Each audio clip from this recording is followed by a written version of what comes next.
Hello gems, Leah from Red Emerald Yoga. Welcome back to my channel for today's quick oracle reading.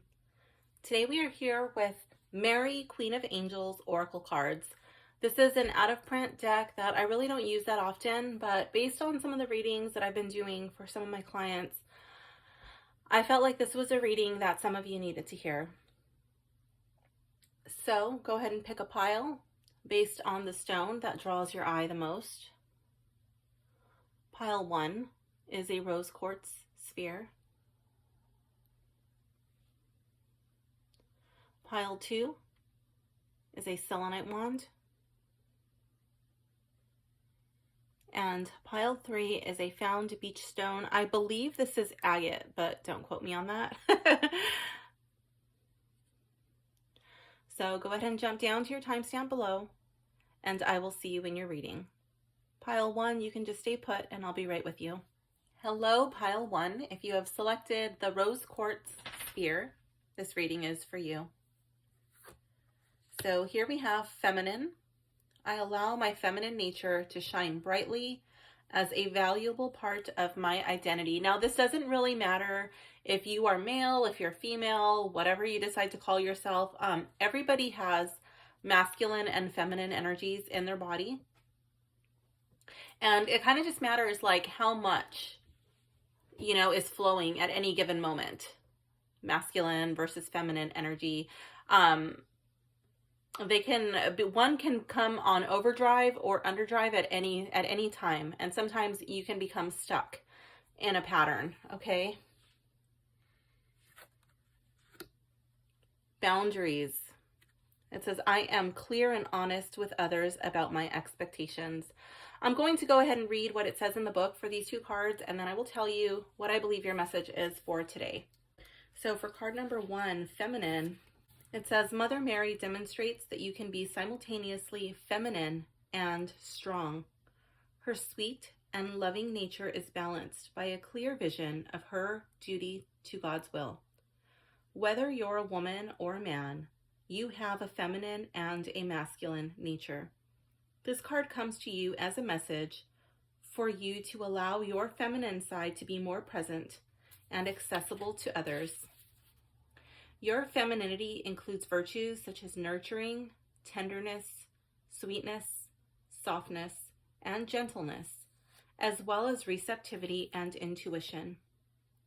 In fact, in order for you to develop your spiritual gifts, including intuition, it's essential to allow yourself to receive, and that includes divine messages. One thing I want to point out is your creativity is also associated with your feminine side. So I don't know if you feel blocked creatively or if you haven't done anything creative in a while. That can include singing, dancing, creating arts and crafts projects, or even just allowing your creative nature to flow in your day-to-day in the workplace, because there's a lot of jobs that require creativity. So if you're feeling blocked in any of those areas, you might need to embrace some of your femininity. Card 2 is boundaries. Okay, it says, since God doesn't make victims, this card asks you not to act like one in any way. This is a message of self-empowerment. Instead of blaming others passively, convey your expectations and true feelings to them. Stand up for yourself. Even if you risk conflict and confrontation, you can ask God, Jesus, and Mother Mary to guide your words so that you maintain your boundaries from a standpoint of love instead of fear. Others will respect you for being assertive, and you will respect yourself more too, because you're treating yourself lovingly. Okay, so one thing I want to point out, it really doesn't matter what religion you subscribe to, okay? I'm not telling you to convert or whatever, anything like that, but just, whatever that means to you, whatever God means to you, whatever your higher power is, that's who you can ask. But if these words pertain to your situation, then great. So I'm wondering if you're feeling like a victim, okay, if you're not really expressing what you need honestly, I'm going to leave a video. There's another video that I was watching the other day, and it really made a lot of sense. It talked about the way that we, oh, there's an airplane going by. Let me let that pass. It was talking about the way that we grew up, and as children, you know, what we experienced, what we learned, what we were taught was a safe way to act and behave, and that many of us learn how to manipulate in order to get our needs met. Okay, so I don't know if that applies to you or not, but I am going to leave that video in the description. So, like if you're not honestly conveying what your needs are, maybe other people are not meeting your needs, and then you become angry, you become frustrated, or you get hurt. Like, why didn't you read my mind and meet my needs that I didn't tell you that I needed, right? So then how do you respond? Do you respond in a way that is soft but still strong, soft but still powerful, or do you lash out and allow the masculine energy to take over, and then you start to, you know, attack that person who should have known better? Are you not setting up clear boundaries for yourself? You're allowing people to come in, like kind of being a people pleaser, you know, wanting people to like you, wanting people to accept you, wanting people to love you. But you're not saying, hey, this is where we need to draw the line. I need time to rest and recharge. I need time to, you know, take care of my own household chores. I need time to spend with my family. I need time for whatever, you know, and people are crossing those lines. But you're not being upfront with them. You're not saying like, hey, you know, this is, again, expressing your needs. This is what I need for myself. So I think this is just like, I feel like these cards would be a call to really sit down and make a list. Like, what do you need and what do you not need? What do you want from your family? What do you want from your partner? What do you want from your relationship, from your job, from whatever, all the areas of your life where you have needs? And just start to figure out what those needs are so you can decide how best to communicate those needs to others. You can do it with a softness, with a grace.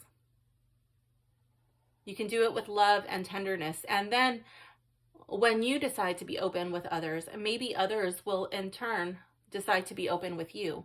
And then you guys can start to have a healthy flow. You can start to better your relationships with others. So pile 1, this does conclude your reading. I hope you enjoyed it. Thank you for hanging out with me, and I will see you soon. Bye for now. Hello, pile 2. If you have selected the Selenite wand, this reading is for you. Okay, let's see what cards you got for your reading today. Here we have enthusiasm. It says, whatever I am most passionate about is the direction I follow. And here we have blessings.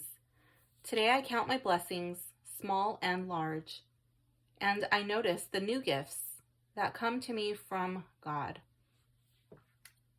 So one thing I just want to point out, okay, if the word God is offensive to you, then that can just mean whatever it is that you take it to mean. If that word applies to you, then great. This reading is not intended to convert anyone to a certain religion, but this is really the deck that I felt that some of you needed to hear from today. So basically, it's just your higher power, whatever that means to you. Okay, so with the first card, I'm going to read from the book, and then I'm going to tell you how I believe these cards are tying in with your reading. What message they have for you today. So, enthusiasm. Your question about what to focus upon is answered by examining where your natural interests lie. What do you enjoy doing? What issues stir your soul? Where would you like to make a positive difference? These are your passions, and your enthusiasm gives you the energy and motivation to take courageous action. Enthusiasm is positively contagious and helps others feel excited and happy. Mother Mary urges you to shine your light brightly. Let those around you know about your dreams, goals, hopes, and aspirations. Smile, share your feelings, and be authentic and accessible so that heaven and other people can join in your enthusiasm. Okay. I'll come back to this card. Blessings. I want to see what blessings has to say. You received this card as a reminder of the power of gratitude. Perhaps you've been feeling sorry for yourself lately, or feeling as if God has forgotten about you. Mother Mary reminds you that your prayers are answered in many different ways and guides you to notice all of the gifts and blessings you already have.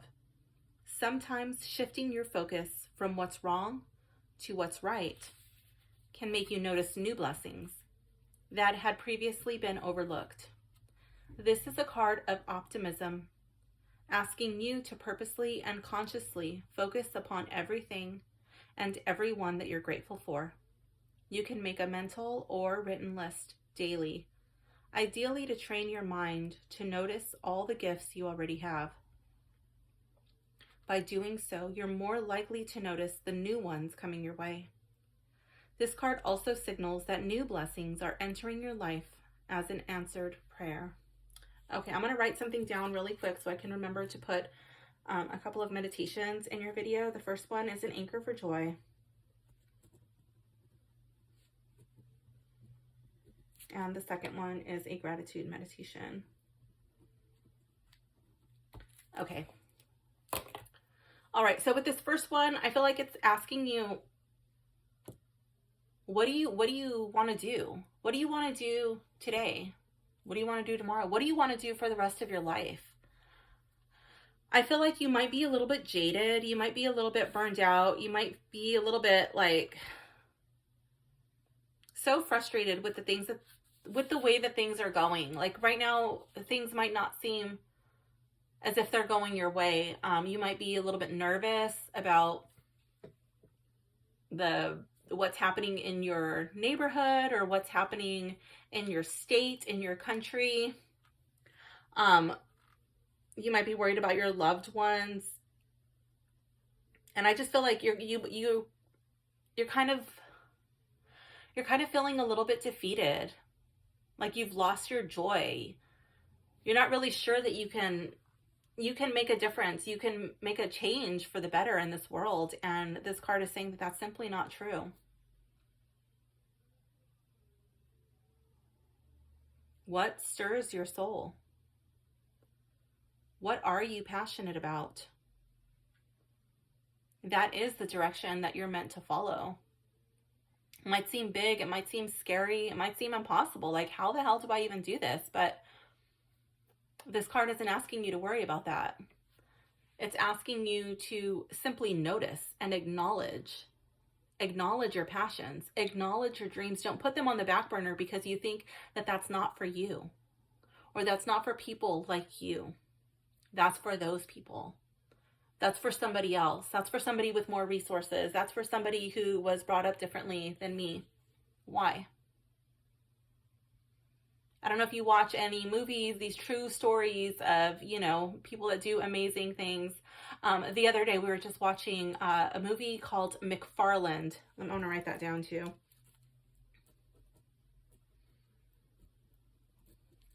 It's about this school out in the middle of nowhere in California, and these kids are pickers. They're, Mexican, most of them from immigrant families, and, they decide to, some of them against their will, to join a cross-country running team. And this coach ends up at their school. I don't want to spoil everything, but he ends up at their school through unfortunate circumstances. He's like burned all his bridges, and that's his only freaking option is to teach at this podunk school in the middle of nowhere. He doesn't want to be there. His family sure as hell doesn't want to be there, but they're there. So they decide to make the best of it. And I won't give any spoilers, but these kids had all the odds stacked against them. And one person stepped up to the plate and changed not only his family's life, but anyways, I think I'm doing spoilers. I'm just going to shut up. Anyways, what sets your heart on fire? That's what you have to follow, not other people's expectations of what you are expected to achieve, where you're expected to live. What is your house supposed to look like? What kind of car should you be driving? What kind of car does your family or your friends expect you to drive? What kind of job, where are you supposed to live? Like, all of those things are other people's expectations. They're not yours. You can't live up to other people's expectations. You have to follow your passion, your dreams, and it starts by counting your blessings. What are you grateful for? What have you accomplished? I highly encourage you to do both of the meditations that I put in the description, as well as watch the movie, McFarland. That is your homework, pile 2. So I hope you enjoyed your reading. I hope it made sense to you. And thank you for hanging out with me today. I wish you all the best, and I will see you soon. Bye for now, gems. Hello, pile 3. If you have selected this found beach stone, this reading is for you. Okay, your first card says children. My heart is filled with love for children, which creates miracles and positive change for them and me. And your second card is love. Love is the answer to all of my questions. So what I'm going to do is I'm going to read from the book, and then I will tell you how I believe these 2 cards are tying into your reading. What is the message they have for you today? Miracles occur as God's healing love flows through an open human heart. You are a vessel for miracles involving children. This card comes to you because the answer to your question has to do with young people. Mother Mary oversees everyone whose life purpose involves children. As she cares deeply for their welfare, work in conjunction with her to bring more of them into your life and to help youths in need. She will guide your every step if you listen carefully to the wisdom within your heart. All right, pile 3. So where are the children in your reading? I don't know. That could be working, like literally with children as some sort of a job, profession. That could be a nonprofit. That could be some sort of an outreach. That could be coaching. That could be mentoring. That could be your own children. Could even be your own inner child. But somewhere, I feel like that is going to be an individual thing. It's going to revolve around children. I'm going to leave a video in the description if I can find it. Don't hold me on that. I don't know if it's saved in my history or not, but it was talking about, there's a specific part of the video, but I'll tell you the gist of it right here. This guy was talking about the disciples in the Bible and how they were all bickering and arguing. I guess it was like a recurring theme. And they all wanted to be the best, the most loved, Jesus's favorite, basically. I'm paraphrasing because I don't remember it word for word. But so they're asking, and then Jesus, that's when he sits a child on his lap. And he was explaining that if you look back into ancient times, the significance of that was that if you look at like hierarchy, like a ladder, like a rung on a ladder, children would be at the very bottom, because the way that you were considered great was how many people you had control over, how many people looked up to you, how many people respected you, how many people had to answer to you, how much money did you have, how many possessions did you have, how many slaves did you have, like all of these things, it was all hierarchical, whatever, I'm botching that word, but you know what I mean.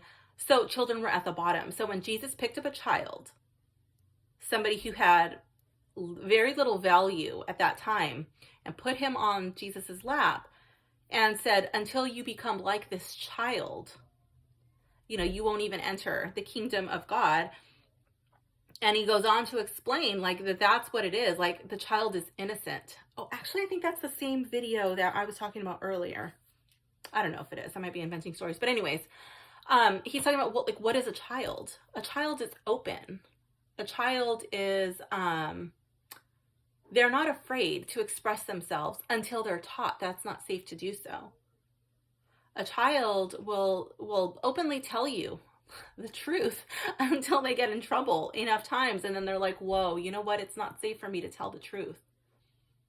I think it's about our childhood and just like the way that we were taught and trained and how we manipulate people when we get older. But anyways, Love. Let's see. Let's go to love because I'm going off on a tangent over here.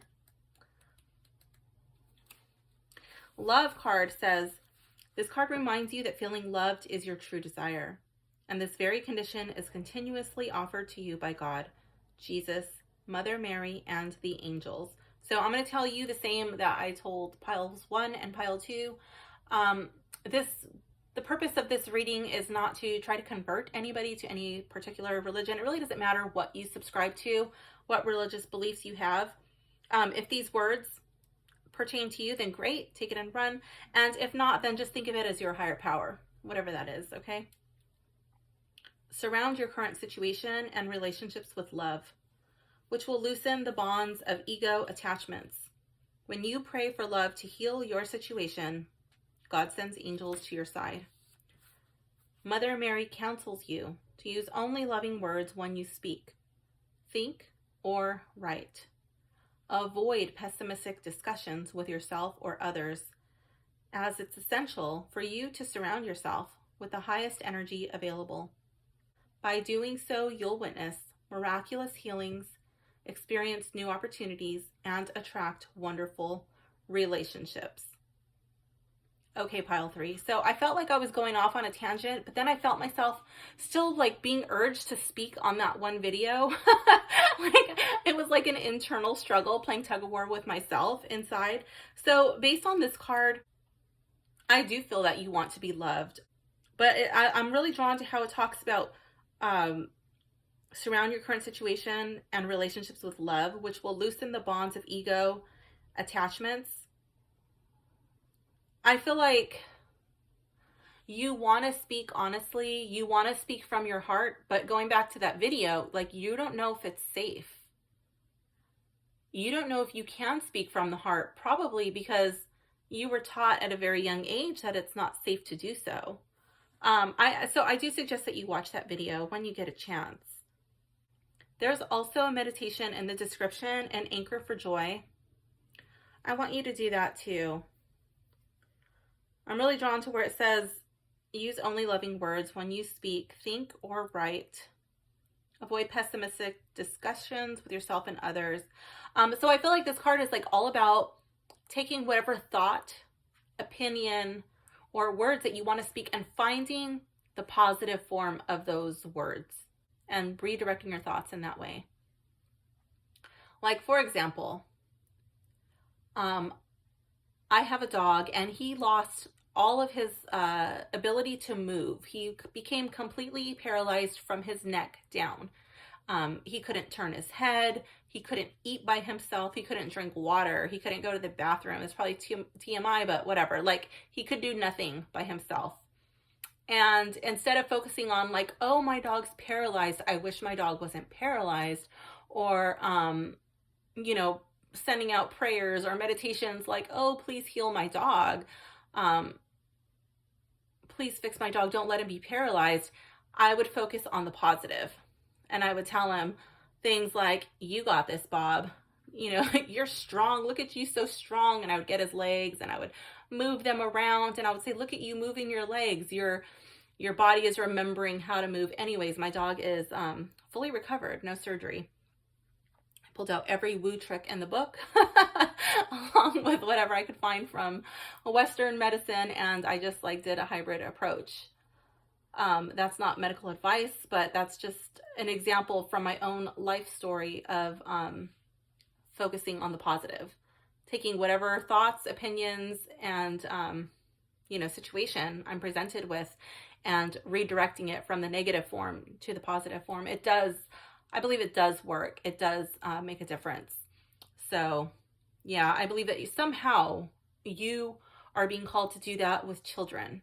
I don't know if you're expected to teach your own children this, somebody else's children that you work with. I don't know what it is. Or for some of you, it might even be reparenting your own inner child so that you may heal and move forward. But whatever it is, you have to do it with love. You have to do it with the way that you speak, the way that you think, the way that you write. What are you putting out on social media? What are you listening to on the radio? What are you watching on TV? All of that comes down to, I believe it comes down to the way that you think. because the way that you think, that's eventually going to spill out of your mouth. And whatever you say, you know, these things, that's going to become a habit. Your habits will become actions, and your actions will become a way of life. So it all boils down to the way that you think, retraining your thoughts. It's so much harder than it sounds, but you start with it one thought at a time. Nobody's perfect. And when you screw it up, because you probably will, then the next time you just try again and you do it better. And you just eventually strive to become the best possible version of yourself that you can be on that day. And I feel that that is what you are meant to teach children in some way. Whether it's other children, whether it's your children, whether it's your own inner child.